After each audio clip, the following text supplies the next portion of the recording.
A ride malfunction in Ohio is causing other locations like Mall of America to take a close look at the safety of their rides. A witness captured the fireball break apart at the Ohio State Fair Wednesday night. The video is graphic. You can see a row of seats snapped off, throwing one teenager to his death and hurting at least 7 others. The Mall of America closed Shredder's Mutant Masher as a precaution yesterday, following the manufacturer's orders to shut it down.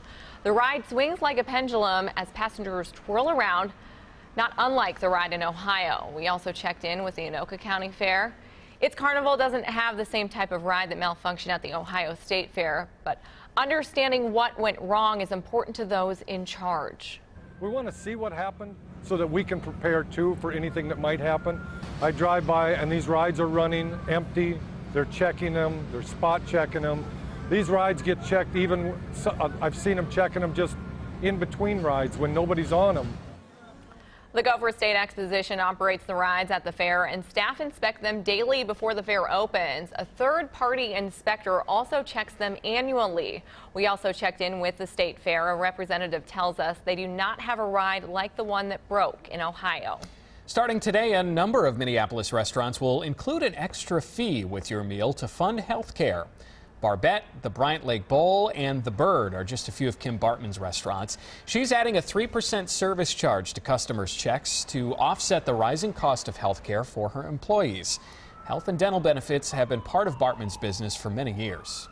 The Minneapolis Armory is going through a transformation to become a large nightclub and event center just in time for the Super Bowl. The historic building in downtown Minneapolis was most recently used as a parking garage.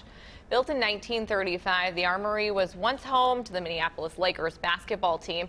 Fast forward to the end of this year, and it will be a 3,000 square foot multi-tiered nightclub that can hold around 8,000 people.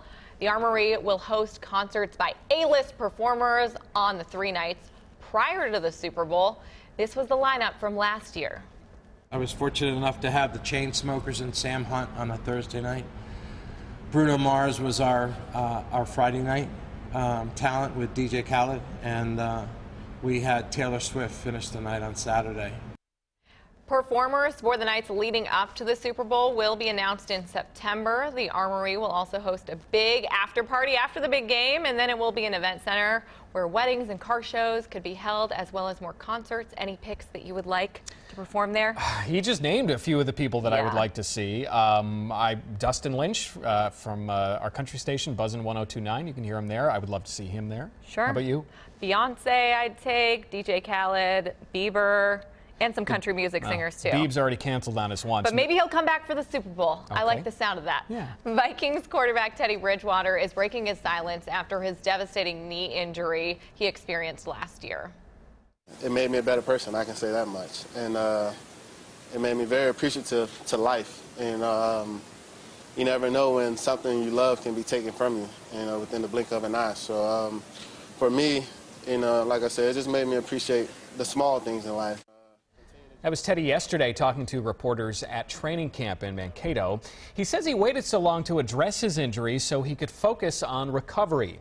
In the time he's spent rehabbing, he's grown increasingly confident that he will play again, but at this point there's no timetable for his return or even if he could play at all later this season.